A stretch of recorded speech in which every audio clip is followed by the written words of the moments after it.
Good morning সবাইকে। তো চলো মামার বাড়ির আজকে দ্বিতীয় দিন। তো সারাদিন কি করলাম তোমাদের সাথে সেটাই শেয়ার করি। তো ঘুম থেকে প্রথম উঠে দেখলাম এই যে আমার মা শাশুড়ি মা এখানে ধান সিদ্ধ ভাবানো করছে। তো সিদ্ধ করছে না ভাবানো আমি অতটাও জানি না। তো দেখলাম যে এই যে উনুন ফুনুন জেলে এইসব করছে, তারপরে ওখানে বসে একটু নিজের চুলটা বেঁধে নিলাম, তারপরে আর কি একটু ফ্রেশ হয়ে নিলাম। তো ফ্রেশ তো না হলে আমার গা তো অলসই হয়ে থাকবেই চোখে মুখে না জল দিলে। তো তারপরে এই যে আমাদের রকি দেখতে পাচ্ছ চারদিকে চকর মকর করছে আর ডাকছে শুধু, আর এদিকে আমার বড় মামি স্নান ফান করে ফুল তুলে নিচ্ছে আর পুজো দেবে বলে। আর আজকে যেহেতু পূর্ণিমা পুজো, তো আমিও সকাল সকাল স্নান করে নিয়েছি। স্নান করে নিয়ে এখানে খেতে বসে পড়েছি। এখানে আলুর তরকারি করেছিল আর মুড়ি আর মিষ্টি।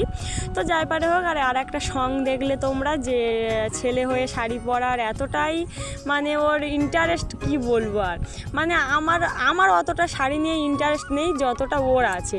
তো যাই পারে হোক। তারপরে আমার বড় মামি জল আনতে গিয়ে কিছু জাম এনেছিল, আমি জাম কটাকে নুন দিয়ে মাখা করে সবাইকে দিলাম। ওরা সবাই মানে তখন বাজে 10টা সাড়ে 10টা, তখনও ধান সিদ্ধ ভাবানো হচ্ছিল। আর এদিকে দেখো সেই ছোটোবেলার স্মৃতি আর কি, জাম খেয়ে জিভ দেখা, কার জিভ কতটা ডিপ নীল হয়েছে।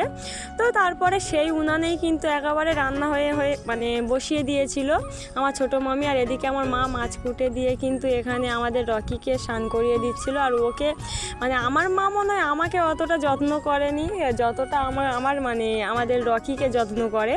তো শ্যাম্পু মাখিয়ে স্নান করে দিচ্ছিলো। আর এদিকে আমার মামি আমাকে একটু তরকারি চাকার জন্য বলেছিল। আর আমার ছোটো মামি কিন্তু ভীষণ ভালো রান্না করে, যাই পারে হোক। আর এদিকে আমার শাশুড়ি আর মা দেখতে পাচ্ছ পুকুরে নেমে সাঁতার কাটার কম্পিটিশান হচ্ছে। তারপরে দুপুর হয়ে যেতে ব্রাহ্মণ এসেছে, এখানে পুজোর জোগাড় হচ্ছে। আর আমাকে বলেছিল একটু ধুনো দিতে। তো আমি এখানে ধুনো দিয়ে ঠাকুরমশাই পুজো করে চলে গিয়েছিল। তারপরে সবাই মিলে এখানে শিরুনি, তারপরে ফল পাকড় সবাই মিলে অল্প অল্প করে খেয়ে ভাত খেতে বসে পড়েছিলাম। আর এখানে আমার আর আমার বড় মামির সাথে একটু প্র্যাঙ্ক হয়েছিল।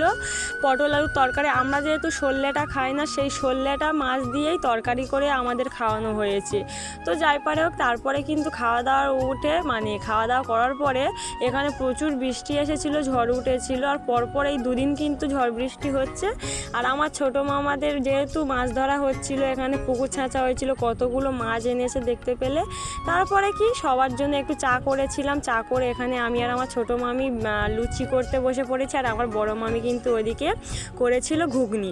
তো রাত্রেবেলা এই খাওয়া দাওয়া আজকে লুচি ঘুগনি। তো ভিডিওটা আমি এই পর্যন্ত রাখছি, ভালো লাগলে অবশ্যই লাইক করো।